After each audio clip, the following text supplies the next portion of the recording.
La troisième vague. Le plus grand réveil de l'histoire de l'Église ? Point d'interrogation. Wolfgang Bühn, ouvrage de 1992, entièrement épuisé et que nous rééditons numériquement sur médiathèquechrétienne.fr. Nous mettons dans les commentaires de cette vidéo le lien d'accès à la page de téléchargement de cet ouvrage ainsi que son plan. Nous lisons aujourd'hui la 4e de couverture ainsi que l'introduction de l'auteur. Cet ouvrage est une analyse et des enseignements et pratiques de C. Peter Wagner, John Wimber, Paul Yonggi-Cho et Reinhard Bonnke. 4e de couverture. Je suis convaincu que nous assistons, en ce XXe siècle, à une effusion du Saint-Esprit sur l'ensemble de la chrétienté, plus importante qu'à aucun moment de son histoire. Cette effusion contemporaine surpasse même celle du 1er siècle, si ce n'est en qualité, du moins en quantité. Il se lèvera des hommes qui auront vu le Seigneur Jésus et qui accompliront les signes et les miracles caractéristiques d'un apôtre. Les apparitions d'anges dans les réunions seront choses normales, et le Seigneur lui-même apparaîtra dans les semaines, les mois et les années à venir. Même des résurrections d'entre les morts deviendront choses courantes.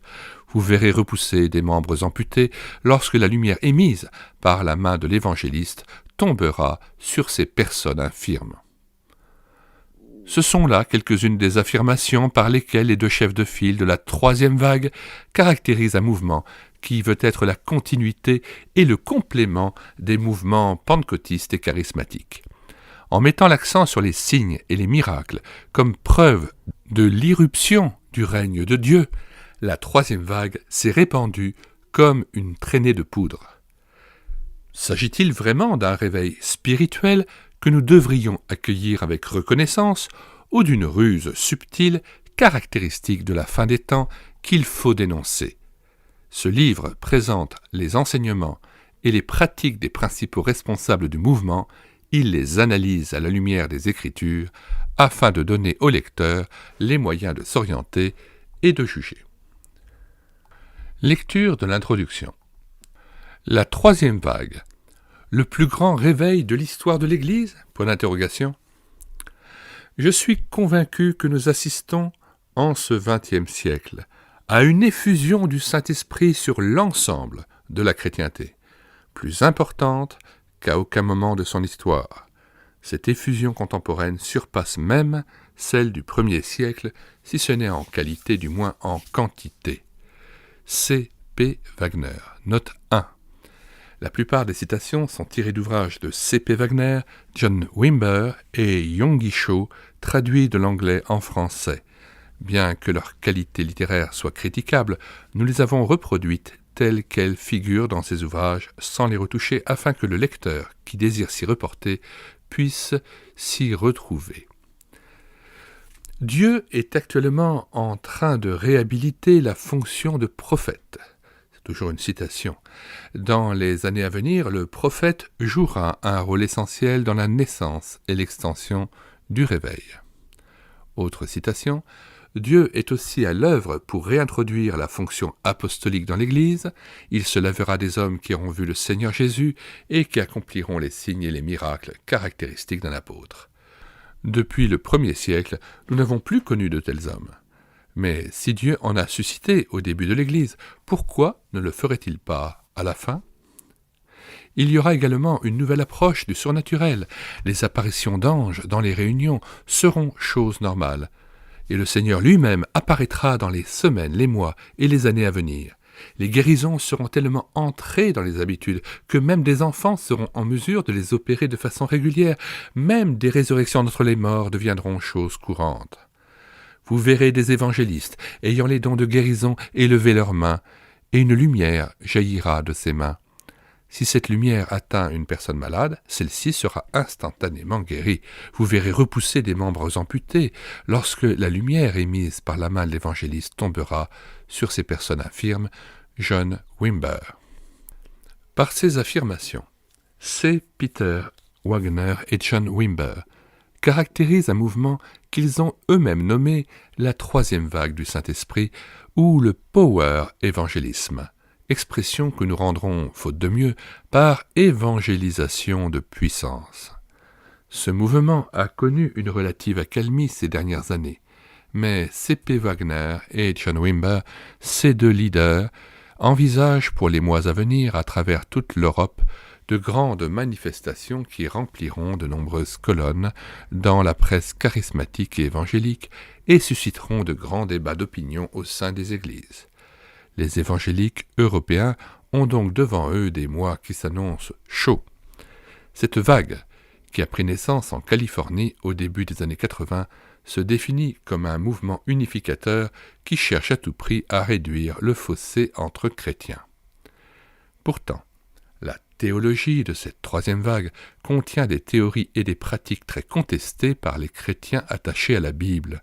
Ce mouvement présente plusieurs visages et collabore avec des personnalités dont certaines sont très connues du monde évangélique. C'est pourquoi l'intérêt suscité par une analyse objective de cette vague de nouvelles théories et pratiques touchera non seulement les membres des églises, mais également leurs responsables. Dans les décennies passées, la frontière entre les évangéliques et les pentecôtistes était relativement nette et assez bien définie. La distinction fut plus difficile à faire avec le mouvement charismatique apparu dans les années 60. Elle est quasiment impossible à tracer avec la troisième vague, aux frontières fluctuantes, aux contours imprécis et au large spectre d'opinions parfois contradictoires.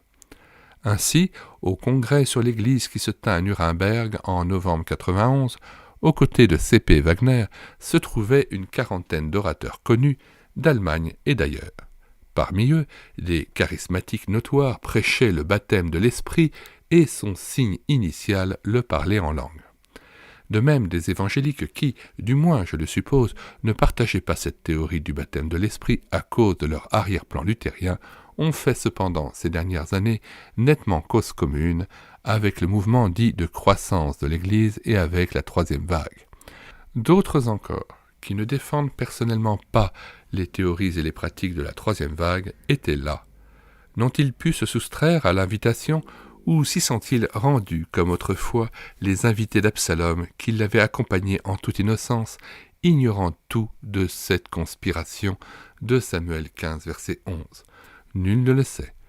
Toujours est-il que, par leur présence, eux-mêmes et les 120 organisations, éditeurs et écoles bibliques qui participèrent à l'exposition, ont cautionné cette manifestation et soutiennent par conséquent un mouvement qui se veut le plus grand mouvement de réveil de l'histoire de l'Église. La question est de savoir si, hormis le grand nombre, cette manifestation a d'autres points communs avec les réveils bibliques déjà survenus.